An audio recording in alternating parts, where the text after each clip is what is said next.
Hello, good people. Welcome to another episode of Tales to Testimony. And today is our 10th episode.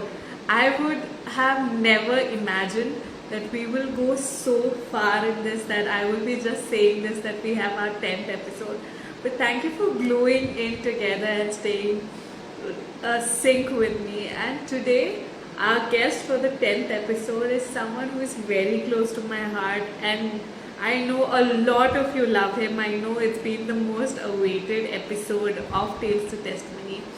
He's a little introduction that I'll try to give, which I'll still fail to explain. But today's guest is Pastor Subhi Samuel. He's a pastor, he's a mentor, he's a father.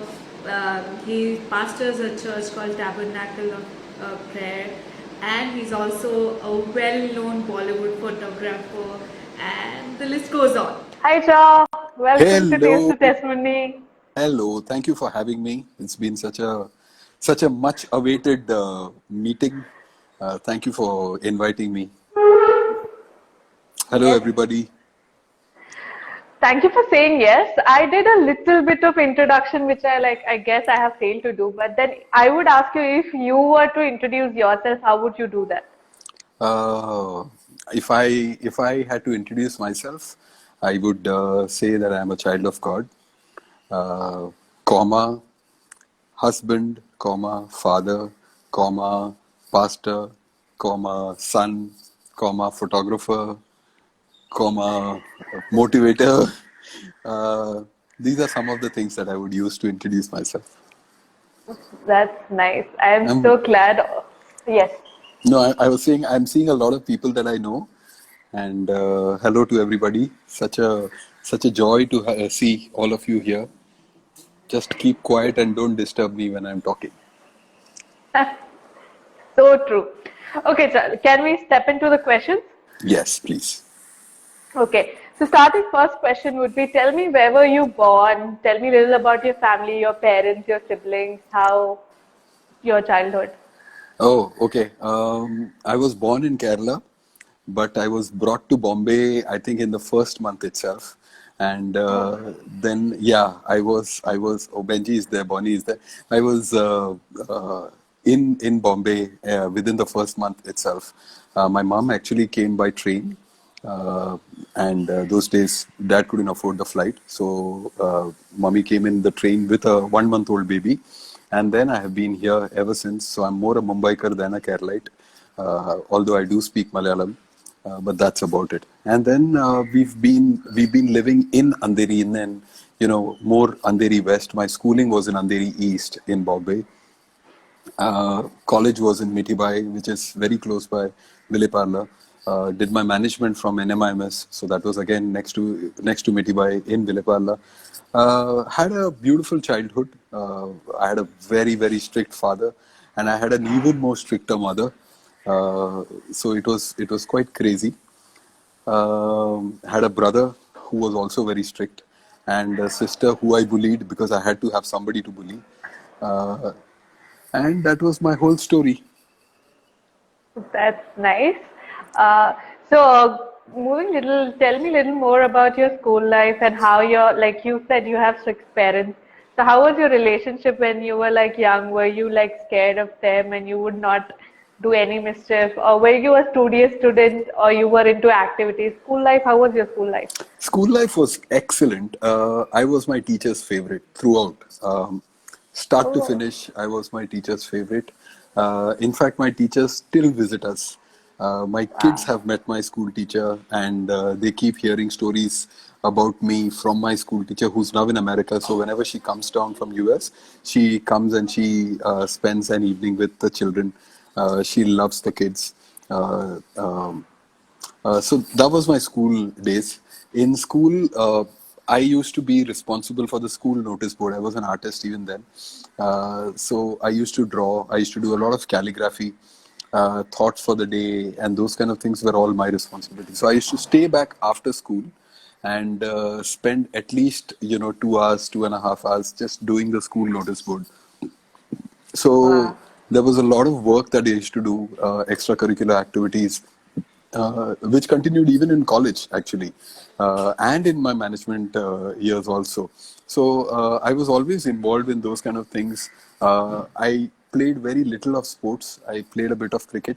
I loved badminton. I loved table tennis, but none of those, running around the field kind of sports. I couldn't deal with any of those things. Even when I was forced to play football, I used to be the goalkeeper just to avoid running. And I hate running for no reason. Uh, my son is actually pointing at my stomach and saying, that's why, come and say hi to everybody. Hi to everybody. Hi. Say hi. Hi. Wave out. Yeah. Hi. Hi. Okay, now go. Let me finish my talk. Go, go, go, go. Okay, bye. So, so that is how school was. School was a lot of fun. I was considered to be okay. Somebody has to take over. Okay, okay. Dada. Meet Kezaya. Hi. Say Hi. hello to everybody. Say hi. They can't see you. Say hi. Now say hi. Hi. Yeah, drink the water. Yeah. Kezaya drinking the water and it fell on her hands. Oh. Oh.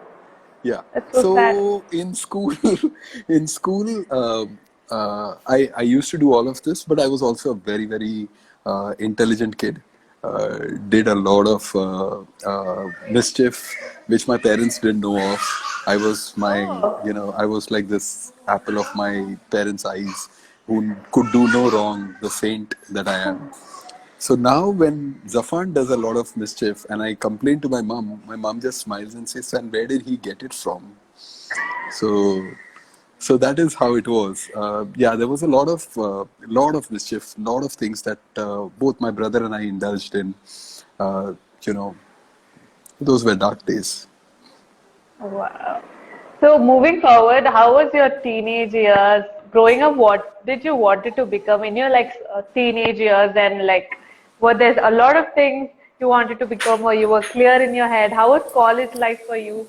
Uh, my teenage years were a mess.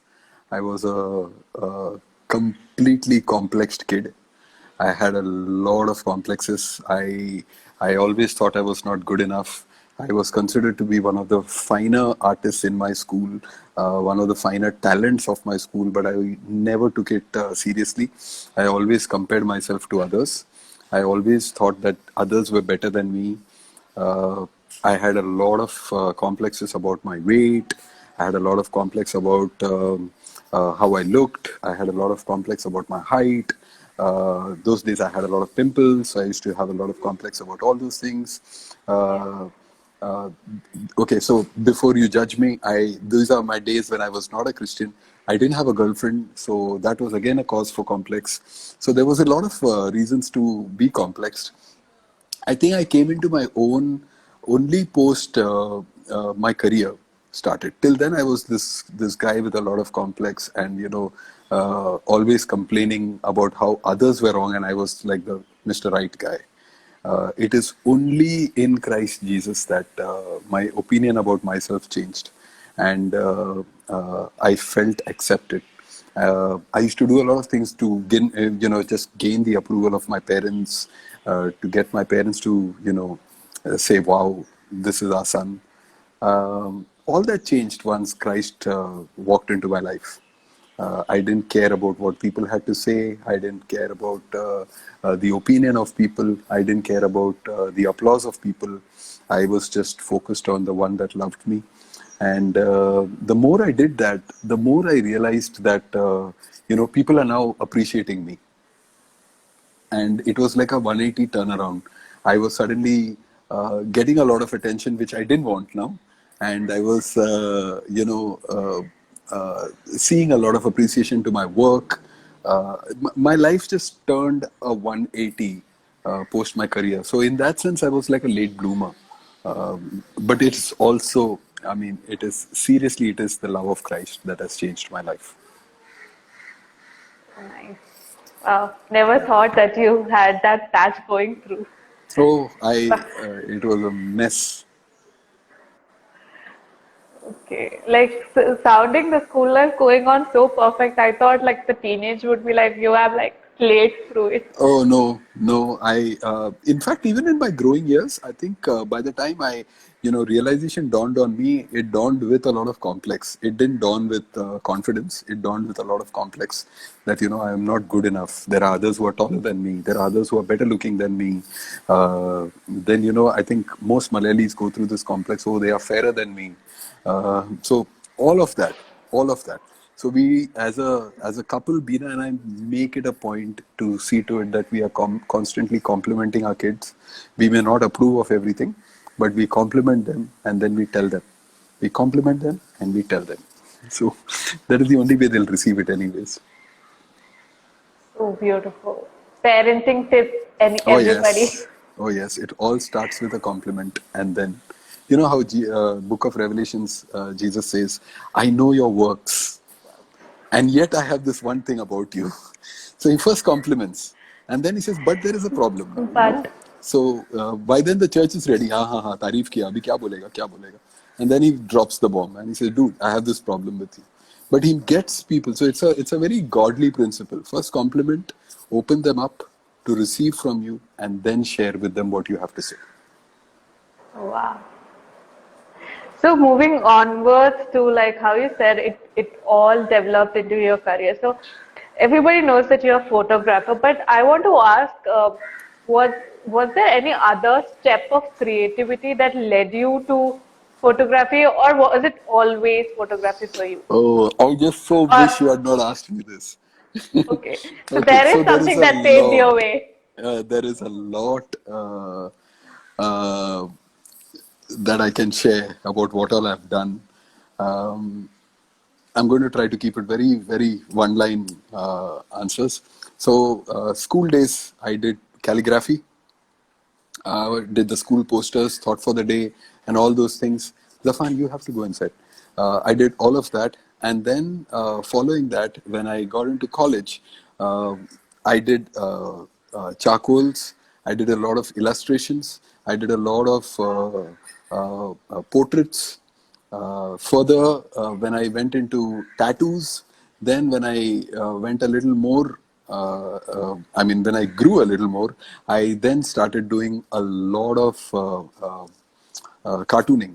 I have 7 books published with my work, which is just cartooning. Then, post that, I did a lot of magic, where I wanted to be a professional magician for a while, and uh, I used to make money by doing, on denims, people do these drawings, these Yeah. pictures. So I used to do those, and I used to make a lot of money. Uh, then, one sec, just close that door now, please. Close that door. So I'll let you watch it later. Right now, you're distracting me. So I and where are you? Custom. Okay, Kijaya, come. Okay, sorry. Ayoda. Sarayla. Kizaya, sit. We'll have interview together. You can sit with Dada. And Mama, she's like made for the camera. She's smiling and she's like, yeah, okay, ask me questions. Kijaya, sit down. Hi, Appa. It's not Apacha. This is Chechi. It's all Chechi. Okay, 1 second. Now, Dada show you something. Wait. Mama, show Kijaya, Bani. Just close that door, Mama. So, I'm sorry. No, please don't be. I'm And we happy. have now shut the door, so nobody is going to come in. So I did all of this, So then, magic was something that I wanted to pursue as a career. Somewhere in my early years of college, I picked up photography by picking up a book on photography, and uh, uh, after this whole stint with magic, I just went back to photography, and I realized that this is what I want to do, and that is how I actually started doing photography. So I've done a lot of things before photography. I would never have been a 9 to 5 job. I would never have been in a job where I was reporting to somebody else and saying, "मैंने वो email भेज दिया." That was just not the way I'm cut out. I can't do that. That was the longest list of talents that I have heard in my And it's lifetime. not talents. I think it is just things that interested me. Things that. So I have this one. I call it bimari. I have this one bimari that if I take a liking for something, I have to master it. So I don't leave it at wow, that's a good thing to do. So I have to get to the bottom of it, and I have to come to a place where I am better than average, minimum. Only then I move forward. So I think that is where it is. Can you hear me? Yes. Yeah. Sorry about that. I Okay. don't know what is happening. It's been crazy since this evening Lockdown. till about 5 o'clock. Okay. Everything was okay. People sleep pray. I think even my internet connection is scared. So the pressure Please, to face Abdelia has been crazy today, and I've been listening to all the 9 other people who spoke before me, and it's a tall order to live up to. So, so there has been a little bit of nervousness in the air today. please. There's no nervousness, and welcome back again. Thank you, thank you. So I wanted to know, like, there were so many of this. So when was the point you got to know that it is photography? And how did your parents reacted to it when you Oh, like my went ahead? parents, my folks hated it. So you have to realize this is before success had happened in terms of photography for me. So again, only Mallus will understand all this. I mean, a non-Mallu will not get what I'm trying to say right now. But this is the typical scene: dinner table, a family of 5 all sitting down, and I'm breaking the news. It's almost like I'm telling them I'm marrying outside the community. So I told them that I want to become a photographer. And my brother stopped. He almost choked. My older brother, who's like this strict one. So he's like, photography, why? That was his reaction. My dad, he literally dropped his chapati and he looked at me and said, why do you want to be a photographer? So I said, because I think I will be good at it. The weddings that I go for, you cannot take photography assignments. So that was his first reaction. That you cannot be going and shooting at a wedding that I am going to be attending. So I told him I'm not going to do that. This is before wedding photography got any respect. Okay, back in those days there was no respect for wedding photography. Today it's like a aspired Huge thing. career option. Yes, I mean people want to become a wedding photographer. So that was my dad's reaction.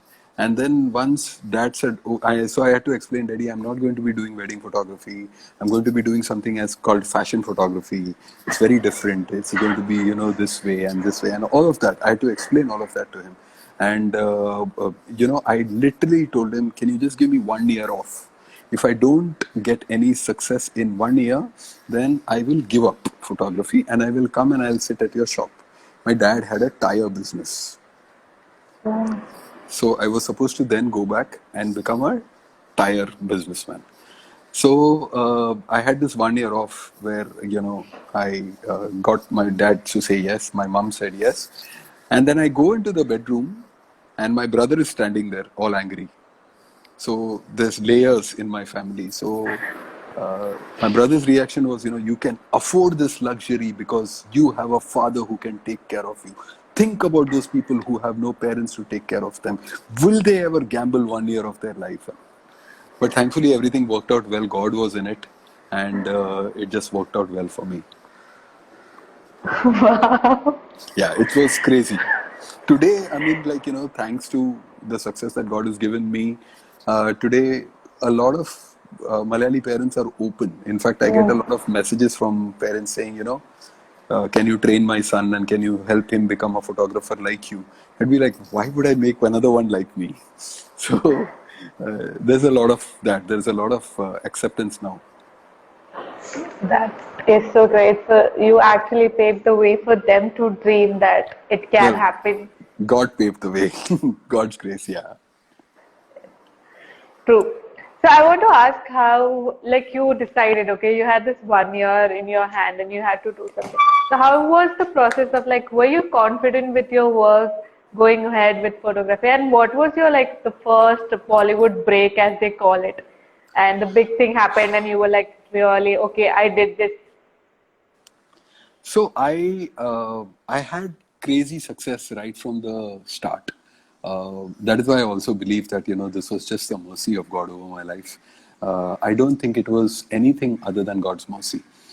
Even this afternoon, I was talking to another friend, and we were discussing my career because I was talking to him after like possibly 20 years, and all I could say was that it was just supernatural.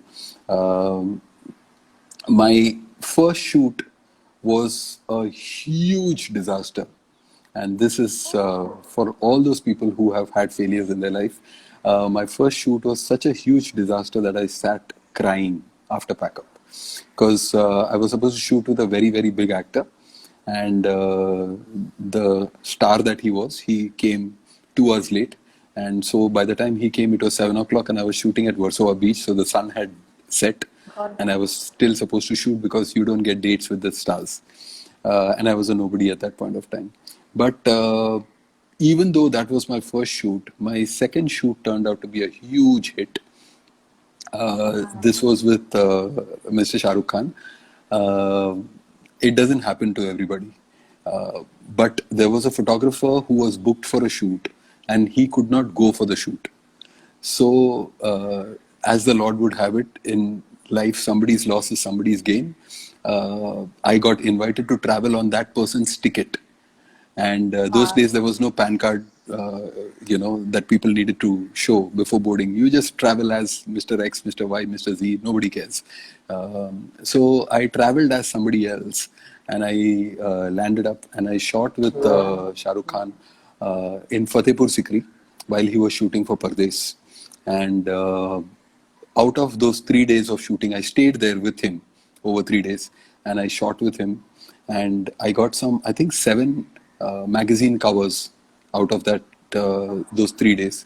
And I came into Bombay, the covers started coming out. In the next week, I shot with Akshay Kumar because he saw my work and he liked it. And following that, in less than a month's time, I shot with Sushmita Sen. And in less than 2 months, I got awarded the Best Talent of the Year by MTV. Uh, and then I got some awards from Indo-American Society, USIS. So I just got, you know, attention like you could not imagine. And it was just supernaturally the hand of God, because I was competing against Brooks University student. Brooks is the best college in the world for photography. So I was competing against my competitors were Brooks graduates, people who have been in the business for long. But just the hand of God, the way God was saying that, I am going to make this guy a success because I want to use him. So I knew, even when all this was happening to me, and when I was going up on stage to receive awards, and I knew that this was just God. This was not, I had when I went for the shoot with Mr. Shah Rukh Khan, I had one light which I had taken on credit, and that also, it was a second-hand light. And my competitors were working with 7 lights, 8 lights those days, and I was working with one light, which was, again, I had to come back, get this money out of the shoot, and then pay. And that also, it was a second-hand light. But the hand of God, that He would make a success out of you. So when God has decided that He wants to turn you into a success, what is man to stop you? So it says in Revelations, I have keys to doors that I can open that no man can shut, and I can shut doors that no man can open. So I think the key for us is to be people that will stay humble. Yeah. And if we are a people that will stay humble, and we will say, God, I just want to surrender and be with you, and I just want to be someone who will just pay attention to what God has to say to me. and live my life for Him, I think everything else will fall into place. Wow. I would really say that there was such a favor of happening that like somebody else's ticket you travel in. Nowadays we can't even think of that because that can't Absolutely. happen. Absolutely. But so in this I also want to ask like your first shoot, I guess you would have prepared all the best that you could for that first shoot. When it failed, how it was for you to like forget it and take all the hard work again up for the second shoot? Like how was So my second shoot was, I'll be very honest with you, I didn't get time to even sulk. I didn't even get time to talk to God, because I got called on the 13th night at 8:30 to Bandra, and I was told that tomorrow morning 4:30 we are flying to Delhi, Udaipur? Delhi se Agra, Agra se Fatehpur Sikri. It was something as crazy as that, and I am like I don't even have a light. I don't even have, forget thermocols, reflectors, nothing. I don't even have a light, and I'm going to shoot the biggest star of the country. You know, I mean, it is nothing but just favor. So when people say, "Oh, Pastor, you are so humble," I'm like, that's because I know the truth. I know I'm Balaam's donkey. I know that there's nothing in me that could really get me where I am. It is just the hand of God.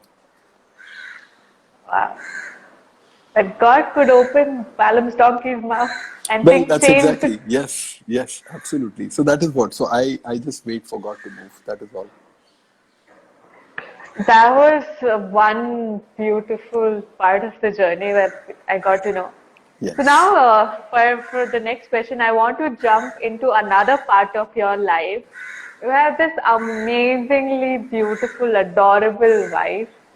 I want to ask, how did the story begin? Where did you like see each other? How did you met? Was it a Bollywood story or was it Chat Pagni Pat Piha? Like you No, I met, can you make it married. Bollywood. I can make it regular. I can make it traditional. So it depends on the audience. I can make it whatever, because it's a mix of all of it.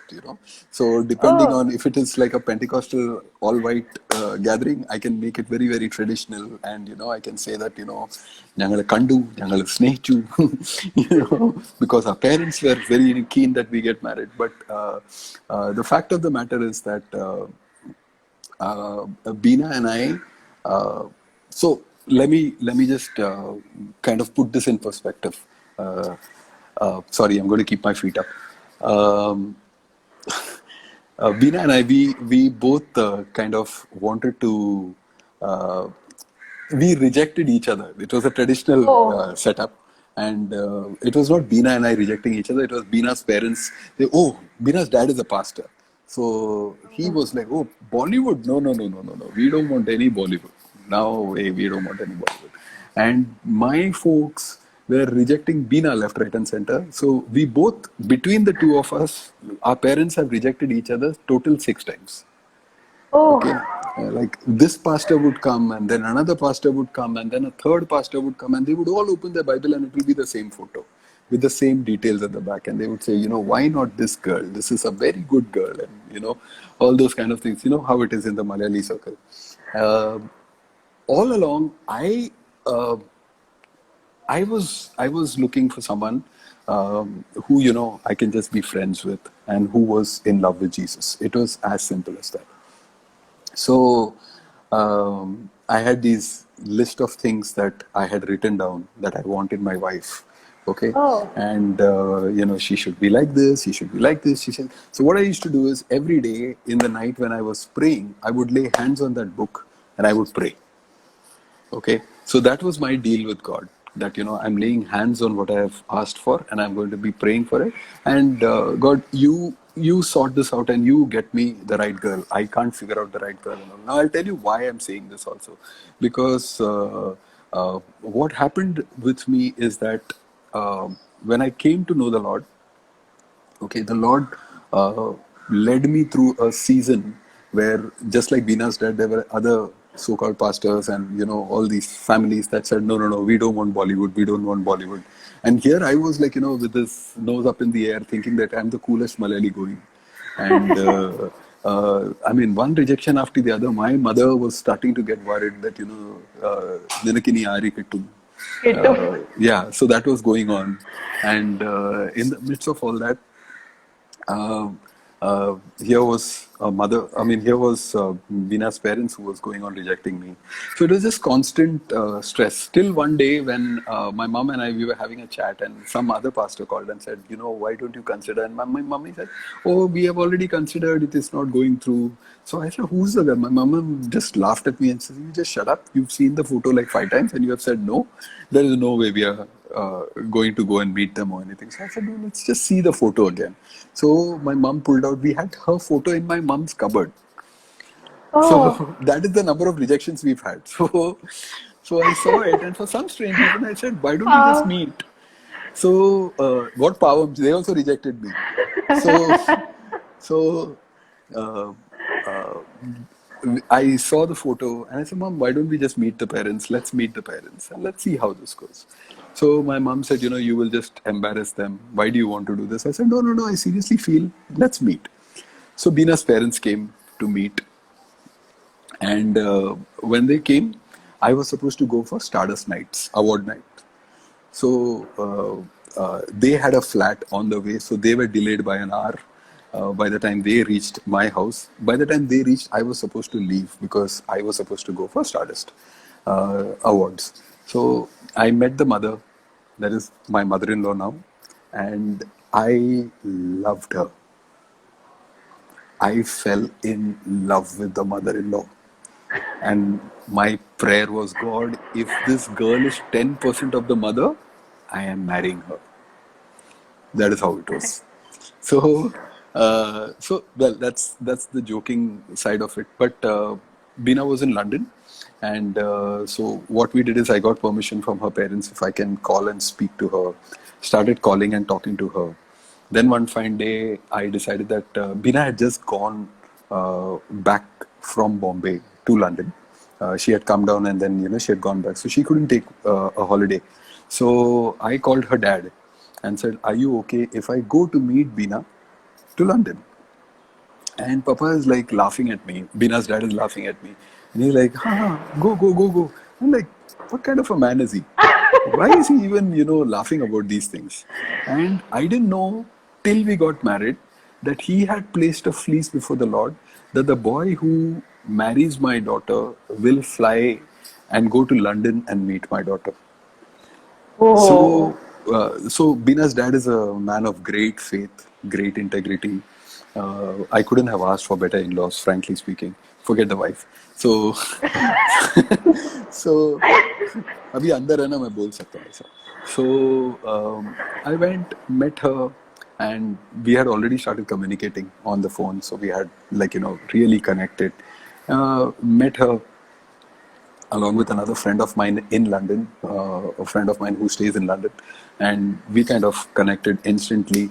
I was there for 2 days, met her a couple of times. Before I came in, I had already called my parents, I had called my pastor, Pastor Shekhar, and Lavina, and I had confirmed with them that, I want to marry this girl and that they should speak to the girl's parents.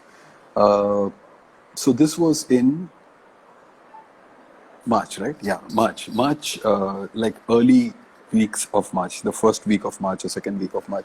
By 31st March, Bina flew down to Bombay, baggage, everything. 1st April, we had our engagement. 26th April, we got married. wow. Because we had both heard God very, very clearly. Bina's dad was the other part of the confirmation. The only condition that we both placed before each other was that we'll never demand to be the first love in each other's life. So for her, it has always been Christ and then Subi, and for me, it has always been Christ first and Bina second. So I think that kind of balances our relationship. So it's like a triangle where Christ is at the top, this is Subi, and this is Bina. So even if I go close, we are drawing closer to God.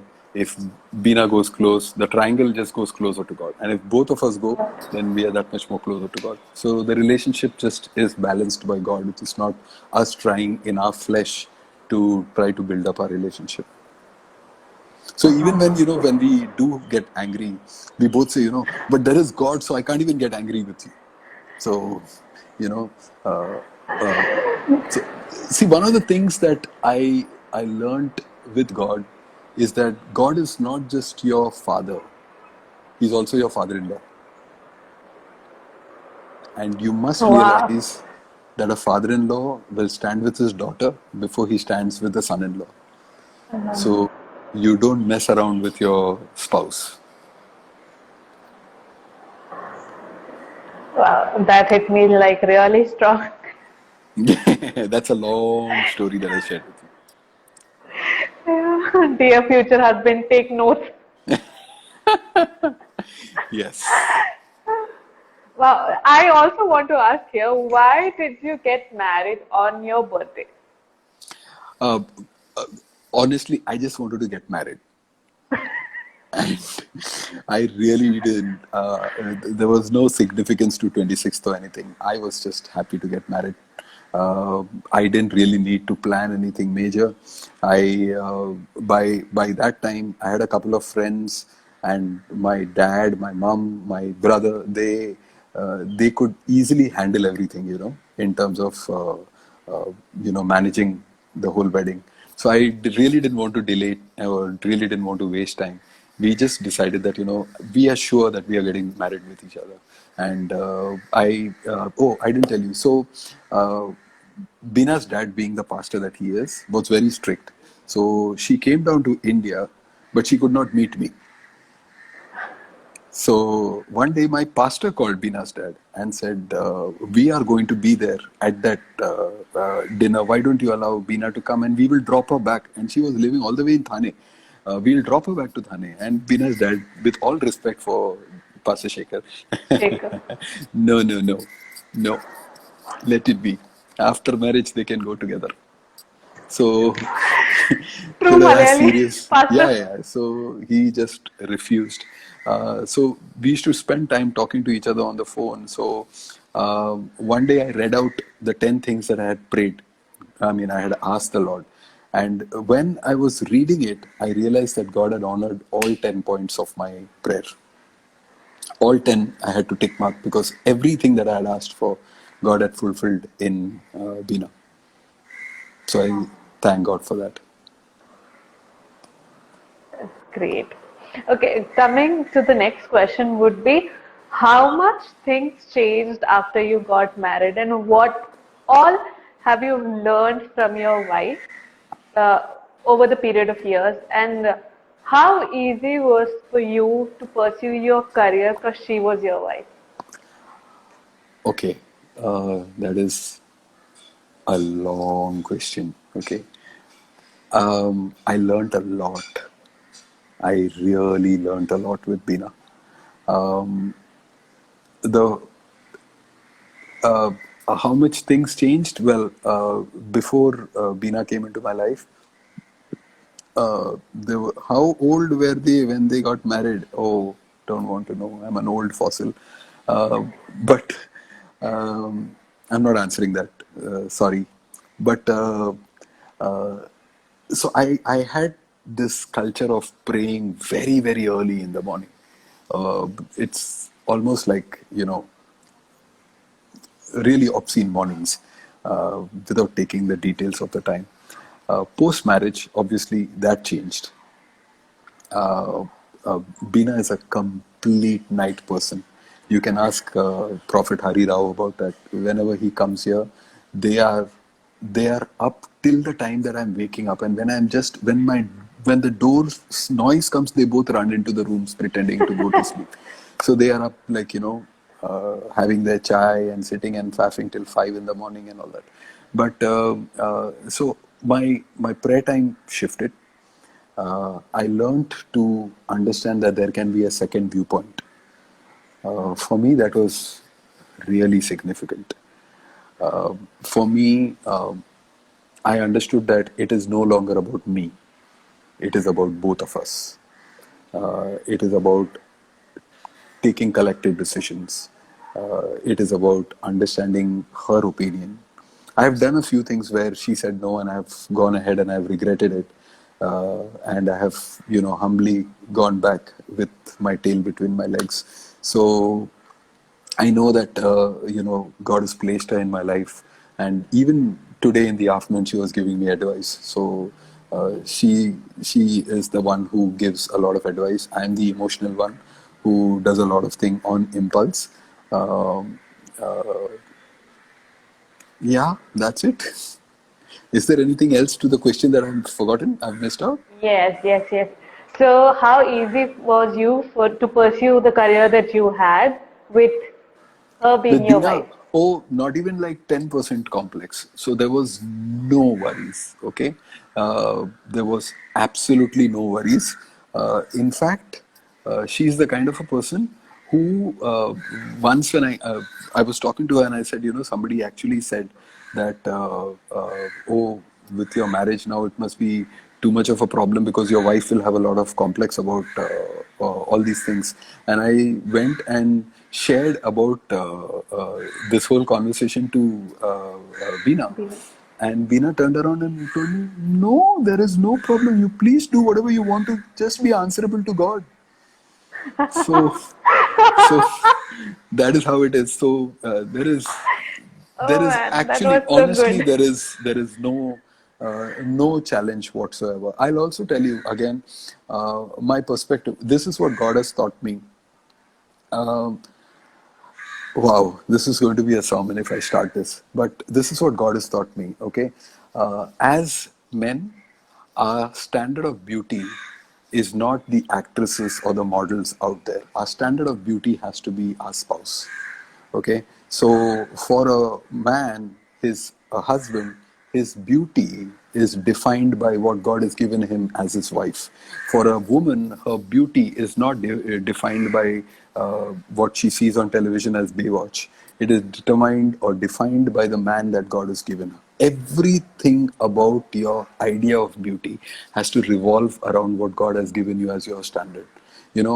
Job says it so beautifully. There was no Bible school, there was no church, there was no Bible, nothing. But Job, in his conversation with God, says this. He says, I have determined that I would not look at a virgin, meaning I will not look at another woman.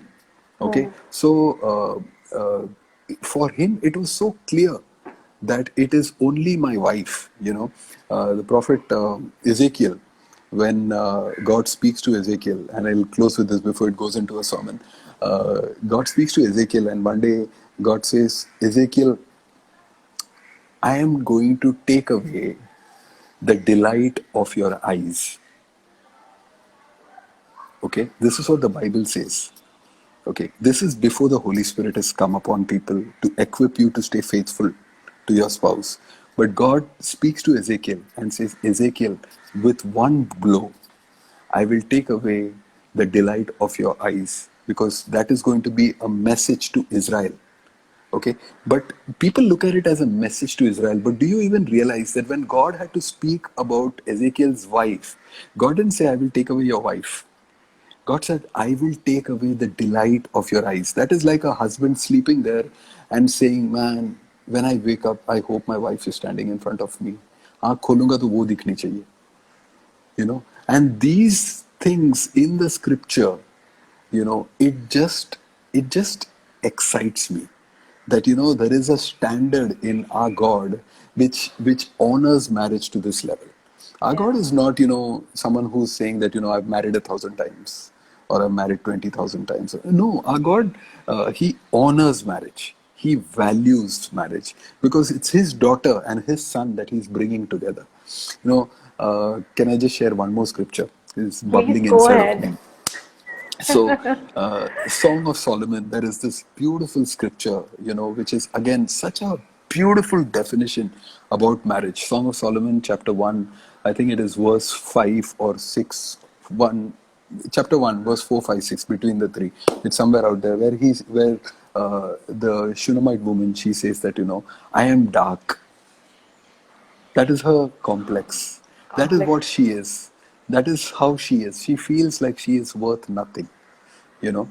And then in the second chapter, verse 4 for sure, she says, He sings and his banner over me is love.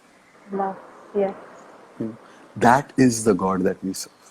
We can have shortcomings, we can have inferiorities, we can have all kinds of negativities about us. But his banner over us is not dependent on how much good we are doing. It is dependent on himself. And he says, I love you.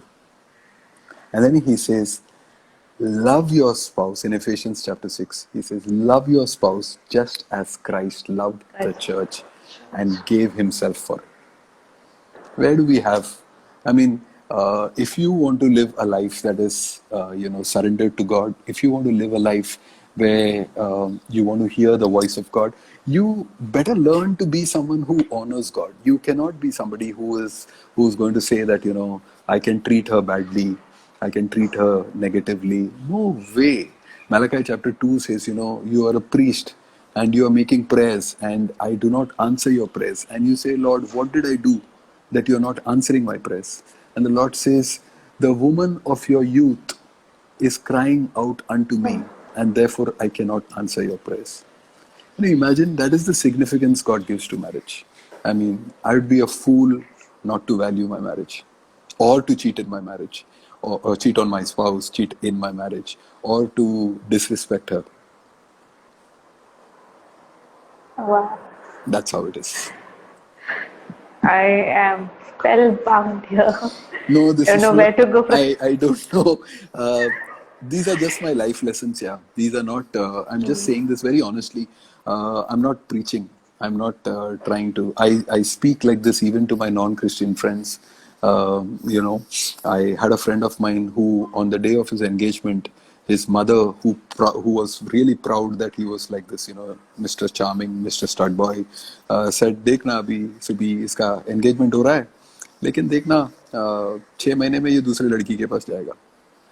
And she was proud about it. The moment the mother went inside, I held him and I said, dude, if you don't value your marriage, nobody will value your marriage. Possessively guard your marriage if you want anything good to come out of your marriage. Don't allow people to make jokes about your marriage. Don't allow people to comment on your marriage. Don't share your bedroom secrets with outsiders. Don't share anything intimate with outsiders. Learn to gain the trust of your spouse, whether you're a man or a woman, so that there will be confidence that is there between each other. Have you realized Jesus never goes and shares your secrets with another person? That is the benchmark that he has set for us. You can have the greatest of prophets. Prophets can't tell you your shortcomings in your marriage because God will not share your marital secrets with somebody else.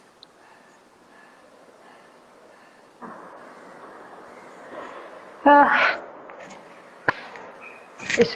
to thank you for being so raw in sharing this. Thank you. Okay, I have to get a hold of myself here. Before we jump into the next question, I guess we have to end this live because we have almost reached 1 hour. So I don't want any breakage on the answer. So we'll just end it here and step into the next slide. People Okay. stay So can I connected. go? What is it? Oh, we're continuing, is it? Okay. Yeah, we're continuing. We're cutting it and then continuing it. Sure. In the next slide. Sure. People just stay tuned. This has been so amazing so far, and I can see the comments. People are saying, let it go for 3 hours. We'll see how far it goes, and we have this man for us today. Thank you. I'll see you in a minute. Welcome back, Cha. Thank you. So, thank you for answering all the questions in the first part. So my next question would be, now that you have preached so much, I know. this question. Sorry. No, please. I loved every single bit of it, and more than me, people were so blessed. So, and it's so apt for the next question. I want to ask, how did the transition from Subi Samuel to Pastor Subi Samuel happen? That is again a beautiful question. Um, I never wanted to be a pastor, in all honesty. It was it was again one of my early morning times in prayer. So what happened is that at one point of time in my life, I'm not saying it was the right decision or the wrong decision. I believe that it was a God moment in my life where God wanted something like this to happen. So I left the church that I was part of, and I have immense respect for my pastor, the church that I used to belong to, which is Pastor Shekhar's church. And at that point of time, there was the season where we moved to Bina and I left the church, and we did not want to join any other church purely because we didn't want it to look like we left one church and joined another church and all of that. So we were just waiting on God.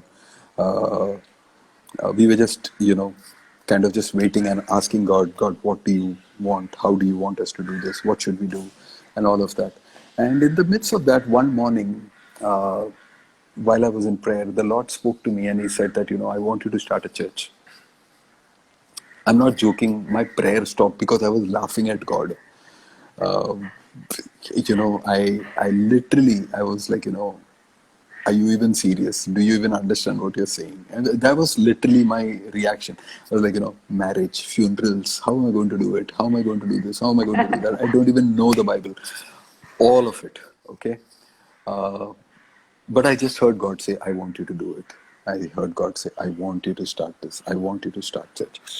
So I told God, okay, I'll start church if you get me the first set of people. Oh, So I said that and I got up from my prayer time, and I was anyways, my focus was that I had to finish prayer time and I had to go. I had an early morning shoot on the beach, so 6:15 I had to be at the beach. So I was at the beach at 6:15, and by 6:45 I had a call. This was a group of about 5 to 7 youngsters, all the way from Borivali, who called me and they said, bro, last night we were in prayer and we were asking God for direction. We wanted to, start a fellowship, and the Lord spoke to us prophetically, and He said, so they are all prophets, by the way. So the Lord spoke to us prophetically and said that. You should call Subi and ask him to lead you as the pastor. And I burst out laughing. And I said, done, Sunday se karte hain. So they're like, what? You man of the world, don't you even want to pray about it?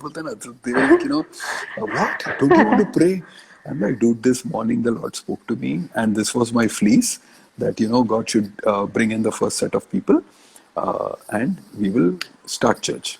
So the following Sunday, we started church. I had 8 people in my church, including Bina. Well, 8 and a quarter, because Kyla was 1 year old.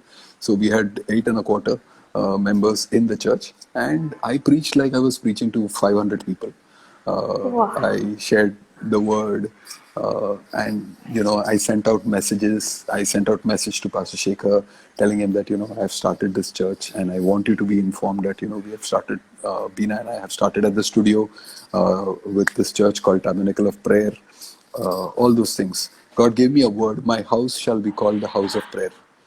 So that was our focus. We were focusing on intimacy, on going deeper with God, and all of that. And so first week this happened. Okay, so I'm like all excited, man. First week, and we have 8 people now. By next week we should have at least 10. The following week we should have 20. All of this. Suddenly I get a call on a Wednesday. Same guys. They're saying God told us to go to Goa. So I'm like, what do you mean Goa?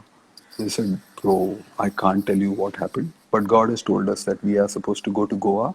We are supposed to start a ministry in Goa. So we'll be leaving the following week. I'm like, what do you mean following week? अभी तो church चालू हुआ है, and अभी तो मैंने सबको बोल भी दिया. I can't even not have the church. So they said, but God told us, so we have to go. And they are radical Christians, really crazy Christians. Like they booked a tempo, they put their stuff into it, and they vanished. Now they're in Portugal. So they are that crazy. So that week, I had 1.25 members. The with Kezaya in a little basket and Bina sitting there like she was, filling up for 1,000 people. Uh, the following week onwards, Bina's parents started coming to our church, and I think they were just out of daya. They they were driving from Please. Thane, and they were coming to our church, and they started attending our church. But this was our church. We started like that, and I never wanted people to ever think of me as pastor. I didn't want people to call me pastor. I have no such complexes. I am equally comfortable with people calling me brother or calling me by name or any of those things, because those are not my securities. My identity is not that. I'm not a photographer. I'm not a pastor. I'm a child of God, and I'm very, very clear about that. So it doesn't matter to me. I can give up pastoring or photography anytime. So, uh, so that's how it all started. And then, over a period of time, I became friends with a few people, uh, you know, who helped me walk closer with God. And all of that kind of just added, and I built relationships with a lot of people. Then I suddenly, out of the blue, started getting invited to come and preach. And that's all. I just kind of just stayed faithful to the little that God gave me. Wow.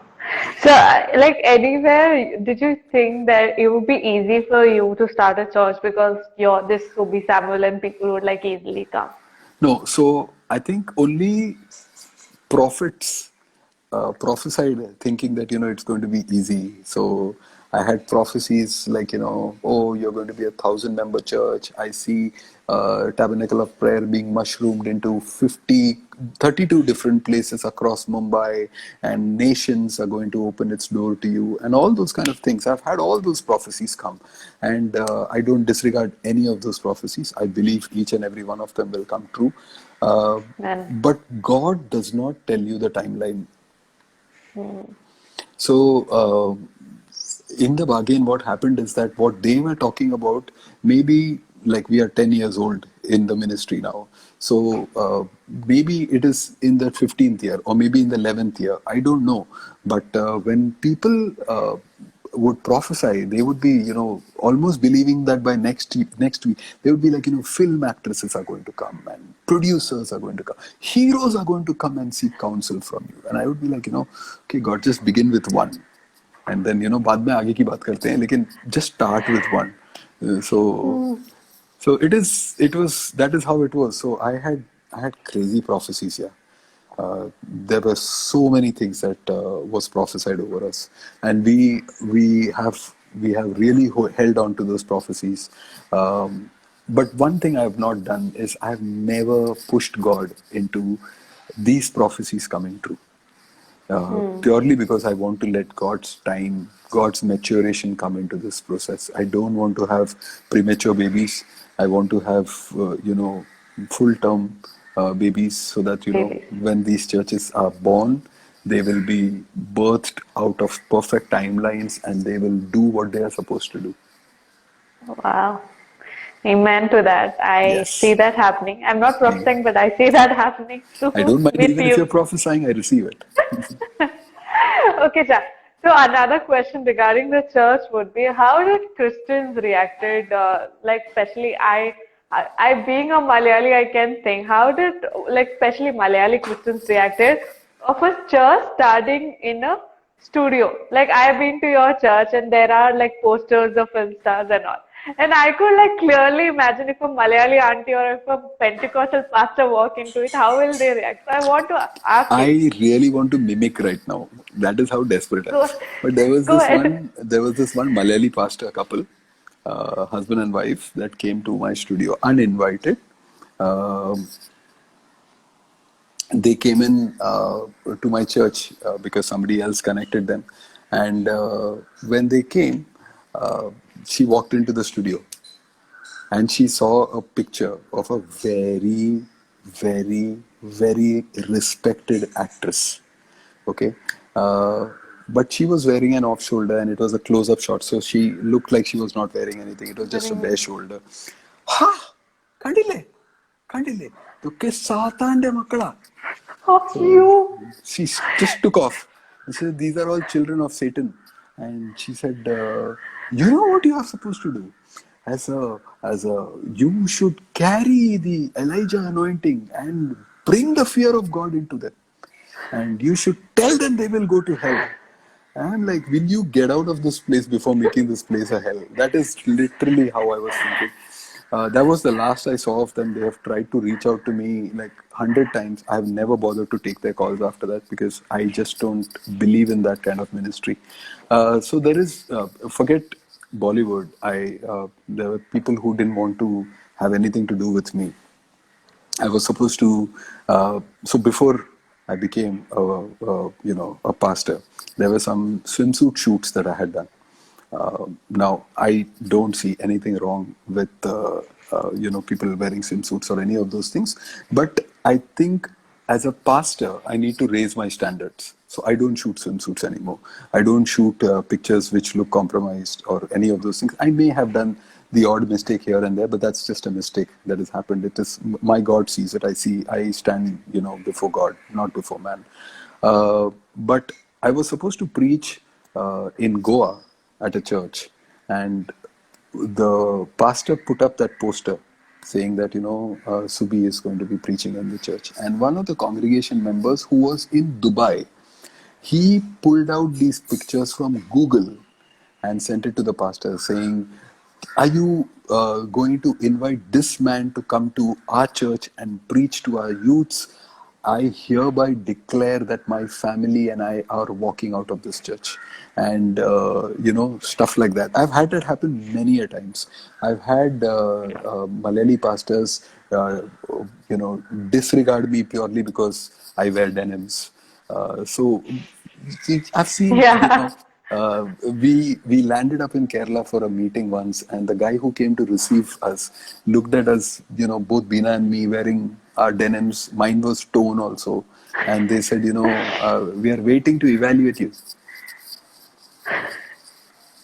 So I said, okay, what do you want to evaluate me on? I mean, your judgments are God's standards. What do you want to evaluate me on? I mean, who decides that, God is with me and not? So those are the kind of things that we have faced. I mean, we left one church. So there was a lot of, the season when we left church, we were like literally Christian lepers who nobody wanted to associate with. But over a period of time, God has, really lifted us up. As we have focused and stayed zoned in on God, God has just kind of lifted us up again and again. Wow. That is something. So, I want to ask, how was it? Did the name Tabernacle of Prayer just came once to you? Like, tell me more about your church. I really want to know. Like, how did it came? So I know, like as you told, one day God told you in the morning, second day you meet these guys in the beach, and you have the church. Like, when did the naming happen, and how sure you were, and how God spoke to you regarding it? So, Abdullah, those were days when, I used to really sit in the presence of God. And I used to hear God very, very sharply. So, I just knew in my heart that this is what God wants me to do. God gave me, my house will be called a house of prayer. The scripture, which we have as our church scripture, the theme scripture for our church. So, we want people to be more into intimacy with God and building their relationship with God and all of that. So I think the name just kind of fell into place rather than anything else. I just felt peace about it. Just like, my marriage with Bina. It's not like, I heard God say, thou shalt marry this woman. But there was many a times we are waiting for that big gong in our ears, but God gives us peace. When you walk with God, He gives you peace when you do things that are according to His plan. And, when you are doing things according to what He wants you to do, there is a certain amount of, comfort that He gives you. Wow, that is beautiful. Another thing that I really want to ask and want to know, how did Saturate birth out, and like how did that happen? Uh, Again, if I tell you this, you'll find it so funny because this is how most of the things that I do for God happen. So I was preaching in Ambernath, and I was preaching out there at Ambernath, and suddenly this pastor friend of mine, he asked me, Pastor, you had done this Beyond the Veil. When are you going to do the next Beyond the Veil? So as he's talking to me, I can hear God say, 12 hours next month, saturate. And so I just kind of blurted it out and I said that, so we are planning on doing this. And he's like, wow, that will be so good. You must do this. And Ambernath Revival Center. That's what I'm talking. That's the church I was at. So I said this, and as I'm driving back from Ambernath, I'm like, okay, God, how do I do this? So I'd done something called as Open Heavens before Saturate, and I Yes. still remember I was at the traffic lights at Jew Circle, and Beena and I are talking, okay? And I'm at the signal, and while she's talking, I can hear God talk to me. And I'm like, okay, listen, I think God is telling us to do something called as Open Heavens, which is going to be a youth movement where churches from different parts of the city are going to come together, and they are all going to unite and they will be worshiping Jesus together. We will invite people, we will invite these people, we will invite. I blurted out the whole agenda, and we are driving down for a dinner, so, but I have had God speak to me like that. That is the kind of moments that I have had with God. So I think the key to hearing God is to do things even when it looks foolish. And Wow. when you start doing things that look foolish and that was not even God, God starts honoring you, saying that this man will go to any lengths to honor me. So whether it is in the area of giving or whether it is in the area of obedience or whether it is in any area of your life, uh, if you have had a revelation from the Lord, you better learn to honor it. Sometimes we read the Bible and what looks like a regular passage to somebody else may be like this burning scripture that God has given you. Okay, the day you learn to honor it and the day you learn to be obedient to that revelation that God has trusted you with, okay, he will be willing to give you greater revelations because he recognizes that this child is willing to obey whatever I tell him. I'll give you a simple example. There is this whole in the scripture where in First Corinthians, I think it is chapter 4 or 5, where Paul says that he's talking to them and he says, "You guys are such strong believers. You all have all the gifts." Again, complimenting Jesus' method, and then he says, "But this is the problem." And then he tells them that brothers are going against brothers to court, and a worldly person is debating and settling peace amongst the two of you.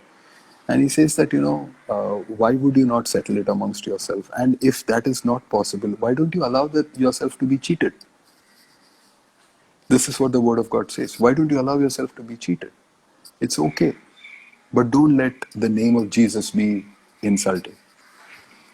So I've seen many people read that scripture, pass it by. Many people read it, pass it by. God gave me a deeper understanding of that scripture. Man, I just realized I started preaching again. I'm so It's sorry. okay, go ahead. Go ahead. So, Go ahead. okay. It Uh, so what God showed me was that the story of Abraham and Lot when the sheepsmen of Abraham and the sheepsmen of Lot are fighting.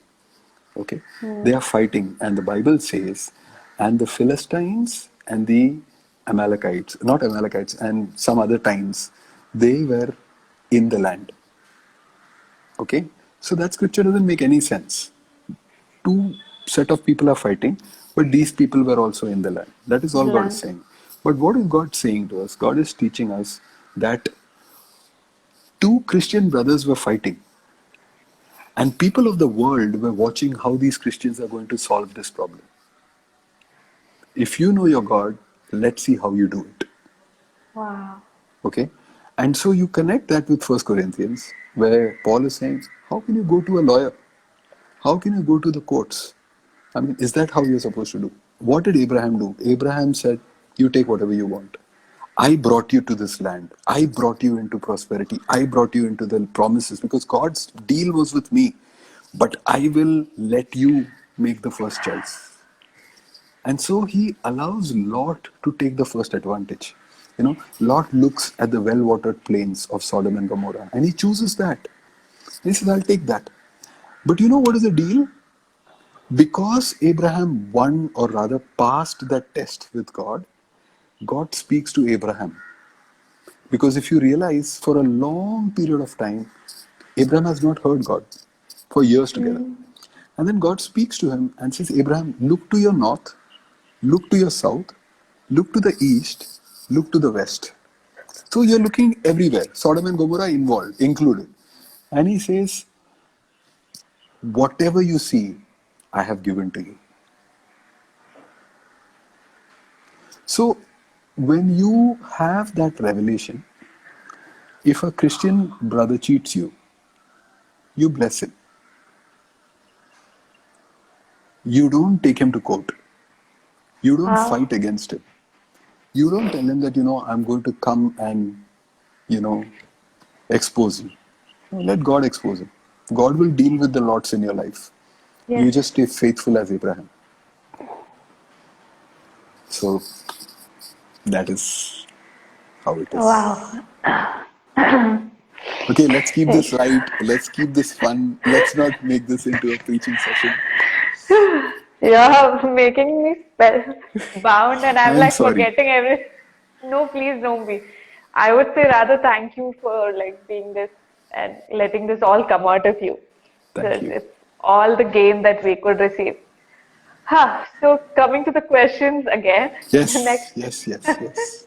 I'm next free. question. I'm free till 8 o'clock, so you can go ahead and do whatever you want to. 8 to 9. Okay. Isn't it 8 to 9? Yeah, 8 to 9 we have a prophetic school. Yeah. Okay, we have time. Yeah.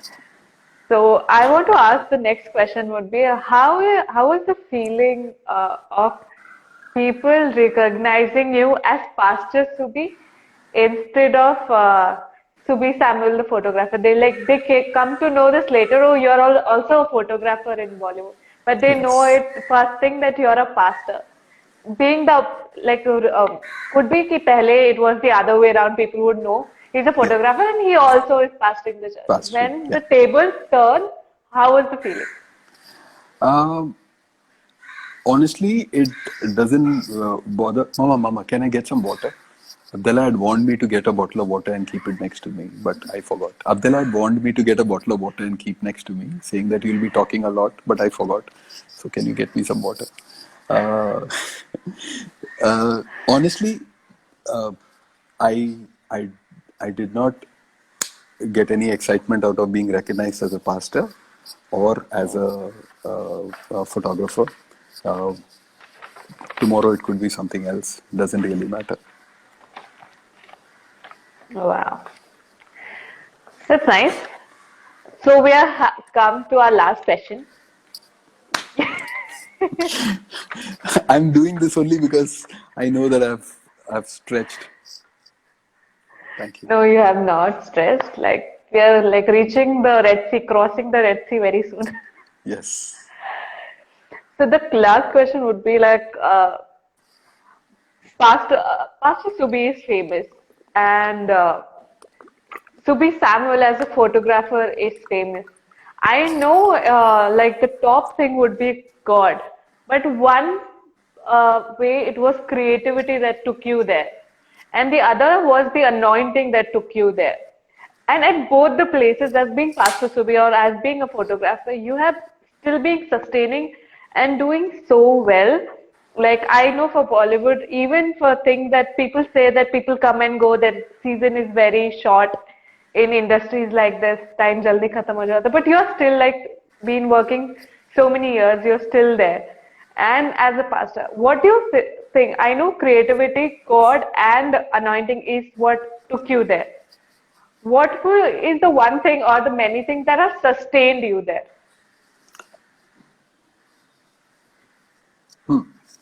Um, so for the heck, I'm just going to tell you what it is. But see, we are all creative. Okay. Uh, you tap into your creativity when you tap into God. Okay. So you have to realize that our God is a creative God. In the beginning, God created. And then He said, "Let us make man in our own Own image." image. Okay. So He allowed us to be creative. When we recognize God's Lordship in our life, we start recognizing the creativity that is in our life. So, one may be a singer, another may be a blogger, somebody else may be a writer, somebody may be a photographer.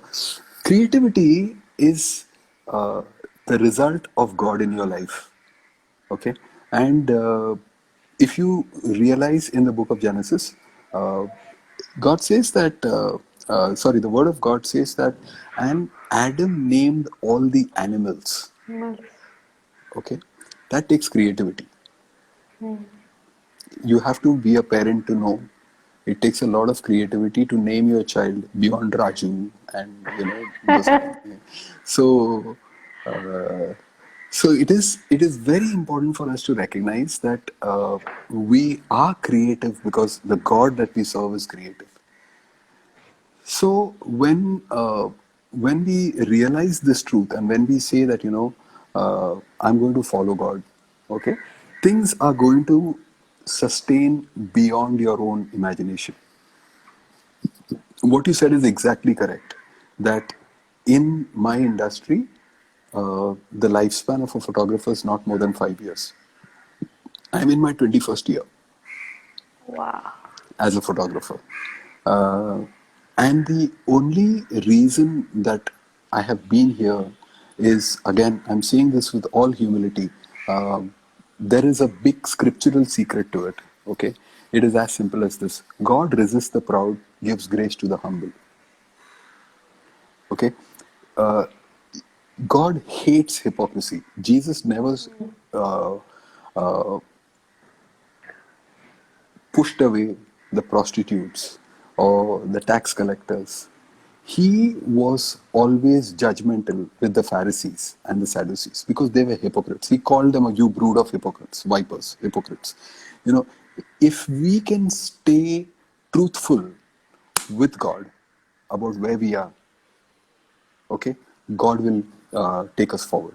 So the Bible says in the New Testament itself, it says 3 times God resists the proud and gives grace to the humble. I'll explain how I say this in my church. So if this is Subi and this is God, okay, this is the hand of God. So when Subi is trying to move forward, no, God will resist, and Subi is trying to push, but God is pushing the other way. You know why? Because God does not want this proud Subi to come anywhere close. So He Wow. resists the proud. But the moment Subi becomes humble, he will come behind Subi and push Subi, accelerating him even beyond his own speed. Okay? That is giving grace to the humble. So you want to walk in divine favor, you want to walk in godly favor. It's very simple, Abdallah. You just need to be someone who surrenders and stays humble. Keep your face to the ground. Don't let your nose go up in the sky. And you will find the Lord just lifting you, lifting you, lifting you, lifting you. It is just, I did a shoot where even on the day of the shoot, I did not know that it will get so blown out of proportion. Okay. But less than 5 days later, 6 days later, it was all over. The number of emails, the number of messages, the number of WhatsApps, the number of response I have got, media coverage that I have got, is just God saying, "I have covered you with divine favor." My Bina and I, we were talking about it. He said, "What did we do? What was the big deal? I mean, what was the big deal? There is nothing. It is just another shoot." But people are finding it to be such a big deal because the hand of God is upon it. He gives grace to the humble. So, we need to recognize that we are not less than the world. The story of Daniel, Daniel purposed in his heart, Daniel 1:8, that he will not defile himself. And what does verse 10 say? He was better than all the other The king's children. kings. So how did he become better? He was better because the hand of God was upon him. So like I said, my competitors were Brooks graduates. My competitors were some of the richest people going. But you cannot compete with God. And I think Pastor Praneeth and all of them will tell you, I have always said this, I've said this in a previous, many a times in the past also. Right from college, I have always believed that I am a child of God who plays doubles when the world is playing singles. God and I together. I never play singles. It's always God. So whatever I'm doing, I have God. Does that mean I've not failed? Of course I've failed. I've been allowed by God to go through my seasons so that in those seasons I can learn to depend on Him more. I can learn to trust in Him more. But I know one thing. Bible says, I have never seen a righteous man beg Right. or his children go around with a begging bowl. So that is how it is. Wow. Ciao. Sorry. It's okay. That was beautiful. Um, See, so this is my challenge. My conversations, like I told you, I told you I'm complex and I have all this worry because of this, because, okay. Go ahead. Go ahead. No, Say it. I've said what I have to say. I'm done. Okay. Okay. Thank you for answering that last question. Let's move on to the fun part. Though I don't want to stop, but let's move on to the rapid fire round where you have to be rapid and it has to be quick. Yes. If being rapid is according to Pastor Amit Kamble's standards, then I can definitely be rapid, okay? You were partial to No. Pastor Amit. I was not. That was the first episode. Let's give that space. And you are like good at it. I know. I know. Yeah. Okay, let's try. Okay. Question one would be one assumption or rumor you have heard about yourself which is not true. That I'm a very angry person. Really? No, it's true. No, I'm just laughing at myself.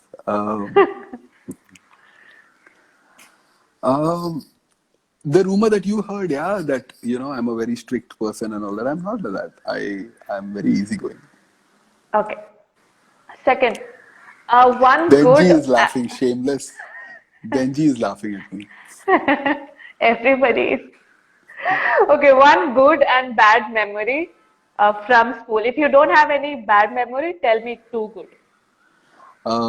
Good memory, my teacher taking me. So I was in the school called Holy Family High School in Andheri East, and just behind Holy Family, there is this restaurant called Sai Palace, which used to make the most amazing chicken fried rice. So my teacher would take me for lunch to Sai Palace, knowing that I love chicken fried rice. Those days, not anymore, but I used to love chicken fried rice those days. So she used to take me there only because I was going to sit and do the posters after that because I was doing the calligraphy. So that used to be like, something that I used to look forward to. So that was a memory that I really enjoyed. Uh, if you're sitting, you come and sit next to me. Don't sit there because you'll distract me. Come. And the bad memory is the complexes that I had. Come, you can sit here. No? So I had a lot of complexes. So, like I told you, that I was short, I was fat, I had pimples, I had all those things. So those were the bad memories that I had in school. Okay. Okay. Third question, now that fun has walked into the frame. One difference in all of your three children that you have seen, and one thing that is same in all of them. Ah, all three are different. What is that one thing which is different? Uh, Kyla is an extremely gentle soul. So, I mean, if she gets upset, we laugh because she can't get upset. She doesn't know how to get upset. Okay, she I can get upset also, and you will feel bad for her. So I go and hug her and I say, "You're a cow," because she cannot get upset. On the flip side, Zafan can turn the place upside down, and he can let you know that he is upset. And uh, with Kezu, what happens is that when she is upset, she lets you know that she is upset. Although she is just 1.8 years old, she will be like, I'm crying, mama. And while oh she's crying, she will say, I'm crying, mama. And then she will, I throw this away because I'm crying. And she will take something and she'll put it on the ground because she's so upset, that she has to communicate and she has to let you know that she's upset. So they're very, very distinct, and they're very, very unique in that sense. In terms of similarity, maybe it is the father's heart, but I sense that all three of them carry serious anointing when it comes to the things of God.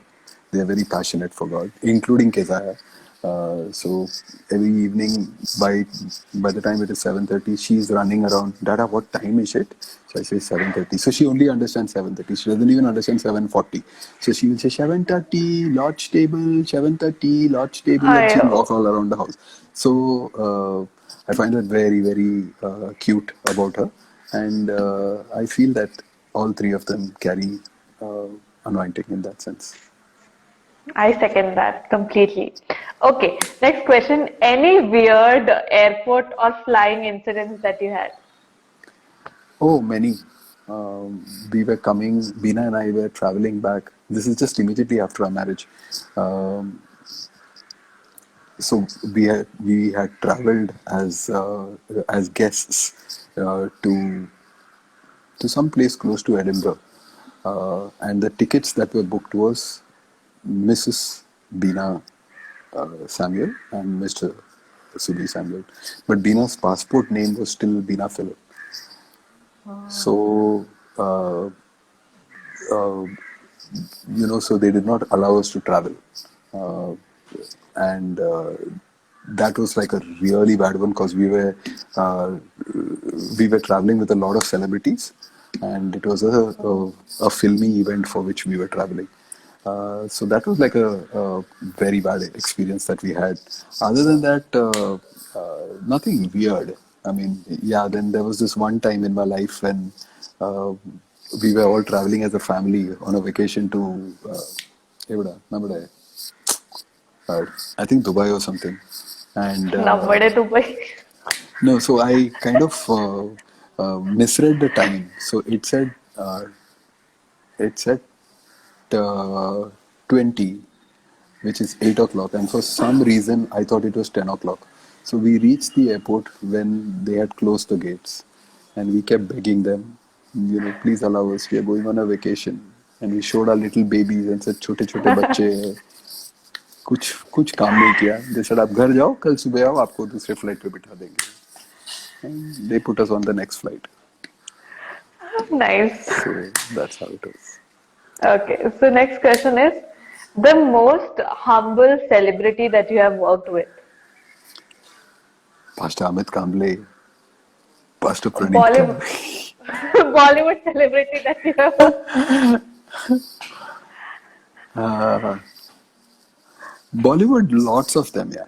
Lots of them. There is, I mean, in fact, the question should have been the other way around, like, the weird people that we have worked with. Because there are a few Okay, go ahead. weirdos. No, I'm not taking any names, but there are a few weirdos. But otherwise, they're all really humble people. This whole impression that we have that, these guys are all very stern and very aggressive and all that is only with people who they feel don't know their jobs and look like they are here only because they want to have fun. But once they know that your credentials are established, then they don't really mess around with you. Nice. Okay. Okay. One song that never gets old for you. Oh wow! Again, gospel or Bollywood? Any song. Both you can tell. Uh, I can't think of Bollywood very honestly right now. uh, But again, in gospel, there are so many that I use in my time of prayer. So there is a lot of songs that I keep listening to, and I play while Mantra. I'm praying. I can't think of one right now. My current really crazy favorite at this point of time. So I have a few worship leaders who are like my all-time passionate favorites. Okay, again. I'm being very careful not to take names because there are quite a few of them and I don't want to exclude anybody. Uh, but my current, my prayer time song at this point of time is Pastor Amit's latest song, uh, which is, what he's released under Ghar Se Ghar this Ghar Sunday. Se. Uh, I think it is phenomenal, and if anybody has not heard it, you must go and listen to it. Uh, uh, but otherwise, anything, I really mean it. Anything that Pastor Praneeth sings, or Rachel sings, uh, or what Pastor Kirti sings, Pastor Amit sings, my spirit kind of connects with these people at a very different level, and I can slip into that space of anointing very, very easily. So even when I'm preaching at some places, I ask if Pastor Praneeth is leading worship, or if Amit is leading worship, or if Pastor Kirti is leading worship, purely because when these people lead worship, I sense an open heaven, and I don't have to go out there and build the atmosphere. So true. I So just true. I just walk into that anointing, and I can just move into Move. borrowed anointing from them. So so it just becomes very easy to come out of it with this whole wow, what an anointed man of God. But मैं उसके बाड़े पे था. Please. Now that you mean too much of humble. Bonnie is another amazing worship leader that I Yes. love. I love. This man is crazy. I've really enjoyed Bonnie leading at Saturate, and Yes. it is so crazy to just minister once these guys have ministered, because they just knock on heaven's door. So So that true. is how it is. Huh. So how did you feel while you're preaching your first sermon? How did I feel when I preached my first sermon? Yes. I felt so incompetent. I felt so lost. I felt so messed up. I was preaching at Pastor Shekhar's Really? church. Oh yeah, totally. Pastor Shekhar came and hugged me at the end of it, but I felt so. So I must tell you this. This is a big joke between us. All these established preachers, like some names that I took, because they don't make notes and all that. They just come and they get direct download and they just speak. So, Pastor Praneeth, Amit, Hari, Hari. these are all people, who you can wake them up in their sleep and you can tell them, यार ऐसे कुछ preach which करते हैं, and they'll be like, thus says the Lord, and they will take off. For me, if I show you my notes, you will laugh. I even write my good morning and good evening. Wow. I mean it. I cannot preach without preparation. So I go there with my good morning and these guys, they all, because we are like a fairly decent set of friends. They all look at my book, my notes, and they are laughing because they are like कि कुछ भी कर रहा है. Kashtam. But this is, yeah, seriously. But this is how I do it. So my first sermon that I preached was about Abraham sending Ishmael away. So I That's a huge preached, topic. yeah, that was a beautiful topic, and that was about being a father that I preached. So Yes. Anupa is saying Praneeth is annoying. So yeah, so that was my first time. Sermon. I was a nervous wreck. This evening, just before we locked in, I had a chat with somebody else who was preaching earlier in the day at some other place and got distracted. And so this friend of mine was telling me how somebody booted him, and how he got distracted because the other person kept on, while the live preaching was going on, kept messaging and distracted him and all that. Yes. And he started crying. So I was telling him how there were times in my when I was preaching where I have just stood in the pulpit and I have just cried because the word of God was so heavy on my heart that I couldn't even preach it. Wow. And I just couldn't preach it. And at the end of it, I just know that God was in the. Oh, that's happened even recently. It has happened. So it's not like I'm talking about early days. Even recently, There have been times when I've just stood in the pulpit and I have cried because I just I sense the heart of God and I just don't know Wow. how to how to express it. I feel that words are so limited to explain the love that God has for us. So true. Okay, so the last rapid fire question would be tell me your I've three really killed it. This is hardly rapid fire that I have done. Sorry. I know, but it's okay. Okay, the last question is tell me of three Yeah. worship postures that are your common and do it. Okay. I don't really have worship postures. I uh, uh, I have two things that I do, which if I have to do, I'll have to move the camera, so I'm not going to do it. But Okay, just tell. I walk from the one end of the hall room to the other end of the hall room, back, forth, back, forth. That's how I pray when I'm praying in tongues. My early morning prayer time is usually me sitting on the bed, uh, just the way I sit now, and I just close my eyes and I just talk. So those are two postures that I can share. I don't have any other posture.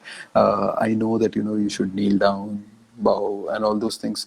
But I think those are. I mean, God is not looking for physical manifestation. He's looking for my heart. If my heart is bowed down before Him, I think He's good enough. Wow, that's great. Yep. Okay, we are done with that not so rapid fire. Yes. But next session is photo flashback. Before I Oh. get into it, I have to tell you this was the hardest. You have no embarrassing pictures of you whatsoever. I'm a photographer. Yeah, and it was so hard. I even Google searched you and couldn't I'm find. sure you must have found that long-haired one dirty picture of mine, and if you present that, No, I will fight with you. Okay. no. Okay, Hallelujah. I don't know. Okay, I have this one picture, but it was really hard. Like it was 10 times. I knew you are a photographer, and nowhere. Like if I go back, it's all your work, all your work, all your work. Yes. But whatever we have, we'll look into it, and you have to tell me what was it, what time, and all of that. Okay. Okay, first picture. See, this, my goodness. So uh, this was my early days while I was working under Rakesh Shrestha. I worked under a photographer by the name of Rakesh Shrestha, and he was testing the light for another actor. So he asked me to stand and click this picture. Uh, I begged him to give me this picture because, he is a very, very expensive photographer. And therefore, I was very keen that I have a picture from him. That's all. Okay. Okay. Tell me about this.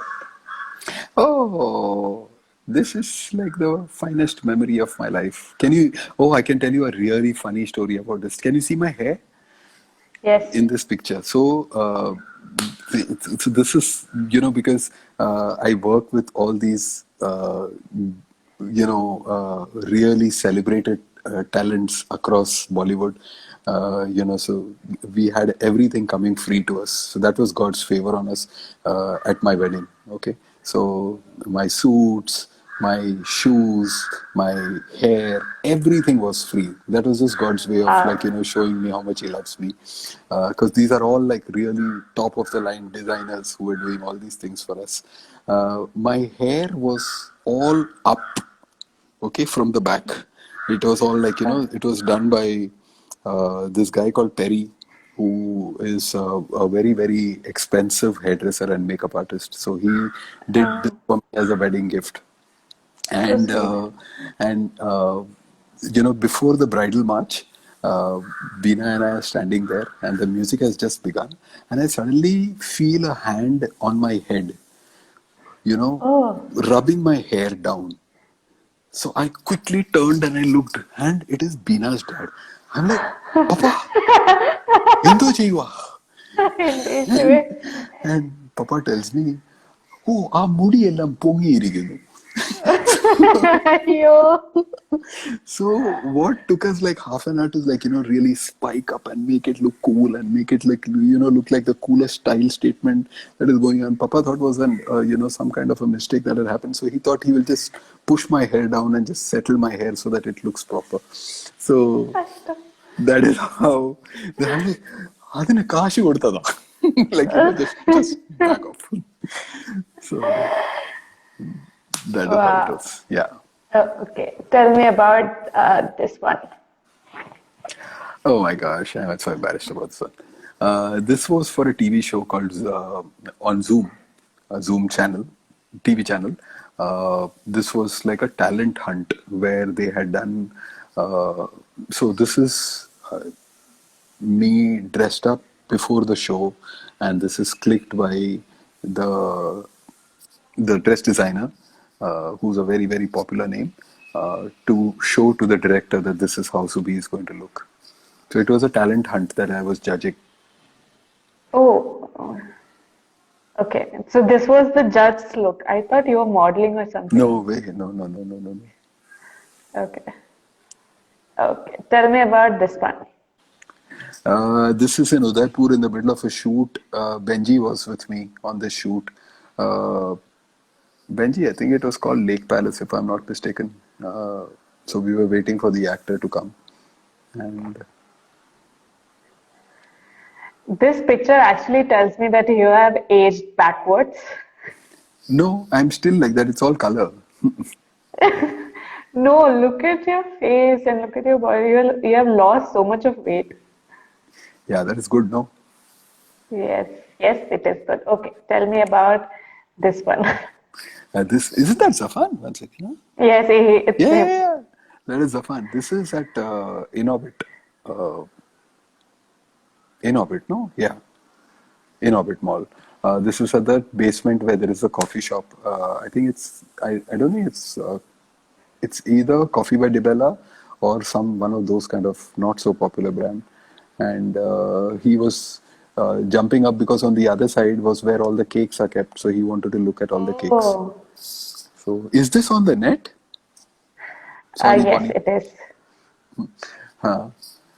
Okay. Wow. Okay. Next picture is last picture, and This this is my is- favorite picture. This is last Christmas. This was our Christmas picture. This is my Facebook cover picture also. This was done late evening after a long shoot for another film. So, and those guys were not leaving. So finally, I had to tell the director, listen, you guys have to go because my wife and kids are all waiting and they're supposed to come and do our Christmas shoot. And they were very sweet. They were good friends. So I told them, तू अभी और सब actors को लेके जा. मैं पक गया हूँ. I need a break. And they all decided to leave. And thankfully, I could continue with our family shoot. We finished this shoot in like some 10 to 15 minutes max. Wow. But that picture is such a lovely picture and one of my favorite pictures Thank of you guys. Thank you so Came much. out so good. Thank you so much. But this was the hardest task to even find like one picture which would be like a little funny of yours. Okay, so now the last session that we are into it is Oh, there's more assumptions that session? people Acha. last. No problem. Assumptions that people have made about you. You have to just tell that if these assumptions are true or false. You don't need to explain or do anything. Yes or no, true or false. Okay. First is Pastor Subi is super funny. False. I wish I was. You are, Cha. Yeah. Not super funny, but you are funny. Yeah, I take time to ease out. But I'm okay. not very funny or anything, yeah. Okay. Second, he leads worship. Man, whoever said that, no, please ask them to fast and pray that I can lead worship. I would love to lead worship, but beyond God, nobody listens. So, like even at home, for home worship, my children just stare at me and Zafan will be like, that is 4 beats later. You have already started singing and I cannot play drums if you continue to do that. Can you stop? And so I just, I'm usually singing in my own space. Hi. Okay. You'll be like, Okay, so so 1, 2, 3, 4. Like, now sing and I'll be like, Venda, you sing. wow. Okay. Okay, so the third assumption is he loves homemade cakes. Yes, I do. I love Beena's cooking when it comes to anything that she cooks, but I love the cakes she makes. And she's also bad girl, so she usually does all her baking like at 2 and 3 in the morning. And so by the time, she's an owl. She's a bat woman. So by the time, so by the time we all wake up, she has like baked all these amazing cakes. Wow. And it's super fun for all of us after that to just dive into it. So nice. Okay. Next assumption is Pastor Subi have acted in a movie. I was table boy in a Vikram Bhatt film where the husband, or rather the boyfriend and the girlfriend are walking, and I was walking in the background holding a spade because they couldn't find extra in Switzerland. So they took my camera off me and they said, "Ye boots pen aur tu chal yahan se." So I held a spade and I walked. I've not acted in a film. Hello. I've not acted in a film. It's okay, like, cha. This live is getting over in like 10 seconds, so we have to step into another. Another. People join us in another live. We'll just finish it in 5 minutes. Yes, sir. Welcome back. Thank you. Okay. This is the first time it happened that we have gone to the third one. So the 10th episode is like really special. Thank you. Thank you for being patient. I really want to appreciate everybody who's listening. Really very sweet of you. Yes. Thanks, Solomon. Yes. Okay, next assumption is, again on acting, his acting skills are the best. No, all rubbish. I want to know where all these people saw you acting. Unless if they're thinking that I'm acting as a pastor. Oh, that's very mean. If any of you are thinking like that. Okay. Next is, he used to take photographs of his friends all the time when he was in college. Yes. Who said this? Wow. People know you, Cha. Wow. Yes. Yes. That is how I developed my interest in photography. Nice. Okay. Next, he has a okay. This is little funny. Okay. I'll set my camera. 1 second. Okay. He has a simple name called Subi. So you're stuck. Okay, you're back. I'm sorry. Say that again. Yeah. He has a simple name. Your name is Subi and it's a simple name. So he kept all his kids' name complicated and hard to pronounce. No, my name is Subramaniam. No, no, no. Nothing like that. Uh, I have always believed in names being prophetic, and so all three names mean, you know, really powerful things. So we have really, really dug deep and gone into Hebrew words and all of that just to, get the right names for our children. Okay, nice. Hey, is your name really Subramaniam? No, Baba. Okay. I thought that's a new thing I'll be No, no, learning. no, no, no, no. It's just Subi. Okay. Okay. Next is he never felt conflict between professional job and ministry. Uh, yes and no. There were conflicts in terms of, the kind of what is the kind of uh, shoots that I can take, what is the kind of shoots that I should not take. Those were things that always were a conflict for me because, like recently, there was a post that I put up on my Subi Samuel page, and there was a believer who felt offended with that post. So he sent me a scripture, and I was Oh, like, "Wow, good scripture." So he said, "Pastor, isn't it wrong for you to do this?" And I understood his viewpoint. So, I didn't get into a debate or anything. I said, "Well, you are right," and I deleted that post purely because I realized that, see, there are things that may not lead me to sin, but it can lead others to sin. And I try to be as sensitive as I can about it, and I try to be as careful about the kind of pictures I shoot. The kind of There is this one funny shoot that Benji and I were doing together, where we were told something else, and by the time the model came and she had to lie down on the floor, and we were up like on a tarafa, on a height, and we were trying to shoot from the top down.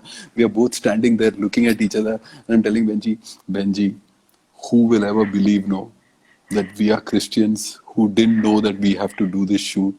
And Benji is like, don't worry, Acha, just pray and let's just, finish it, Acha. Don't worry, Acha, don't worry, Acha, don't worry, Acha. I'm like, you pray, Benji. I don't know what to do. Our testimony is going to get destroyed. But, there are times when you go through such challenges, and I couldn't say no at that point of time. I couldn't get out of that shoot at that point of time, so I had to do the shoot. And then I spent so many nights just pleading before God, God, do something, do something, do something, do something. And then God gave me divine wisdom. So I called him up and I said, but have you all checked with the lawyers? Human rights, this can go really wrong if this gets printed.